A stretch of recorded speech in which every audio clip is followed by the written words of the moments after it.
ବେଙ୍ଗଲରେ ବାବରି ମସଜିଦର ଶିଳାନ୍ୟାସ। ପଶ୍ଚିମବଙ୍ଗର ମୁର୍ଶିଦାବାଦ ଜିଲ୍ଲା ଅନ୍ତର୍ଗତ ବେଲଡାଙ୍ଗାରେ ଶନିବାର ବାବରି ମସଜିଦର ଶିଳାନ୍ୟାସ ହୋଇଛି।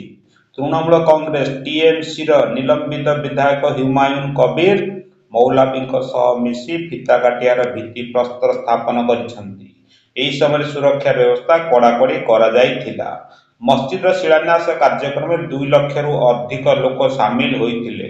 କିଛି ଲୋକ ଟ୍ରାକ୍ଟର, ଟ୍ରଲି, ରିକ୍ସା ଓ ଭ୍ୟାନରେ ତ କିଛି ଲୋକ ମୁଣ୍ଡରେ ଇଟା ଆଣି ପହଞ୍ଚିଲେ।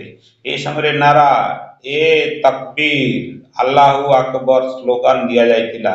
କାର୍ଯ୍ୟକ୍ରମକୁ ନେଇ ବେଲଡାଙ୍ଗା ସମେତ ଆଖପାଖ ଅଞ୍ଚଳରେ ଶନିବାର ସକାଳୁ ହାଇ ଆଲର୍ଟ ଜାରି ହୋଇଥିଲା।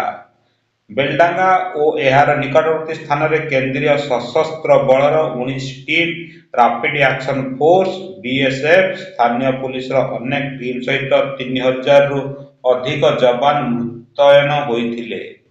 ହୁମାୟୁନ କବୀର ନଭେମ୍ବର 25ରେ କହିଥିଲେ, ଡିସେମ୍ବର 6ରେ ଅଯୋଧ୍ୟାରେ ବିବାଦୀୟ ଢାଞ୍ଚା ବିଧ୍ୱଂସର 33 ବର୍ଷ ପୂର୍ତ୍ତି ପରିପ୍ରେକ୍ଷୀରେ ବାବରି ମସଜିଦର ଶିଳାନ୍ୟାସ କରାଯିବ।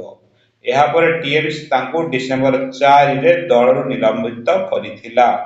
ହୁମାୟୁନ କବୀର ଆଜି ମଞ୍ଚରେ ଲୋକଙ୍କୁ ସମ୍ବୋଧନ କରିଥିଲେ। ମଞ୍ଚରେ ଲାଗିଥିବା ବ୍ୟାନରରେ ବାବରି ମସଜିଦ ଲେଖାଯାଇଥିଲା। ଏହି ସମୟରେ ମାଲଦା ସମେତ ଅନେକ ଜିଲ୍ଲାରୁ ନିର୍ମାଣ ସାମଗ୍ରୀ ଧରି 100ରୁ ଅଧିକ ଟ୍ରାକ୍ଟର ପହଞ୍ଚିଥିଲା।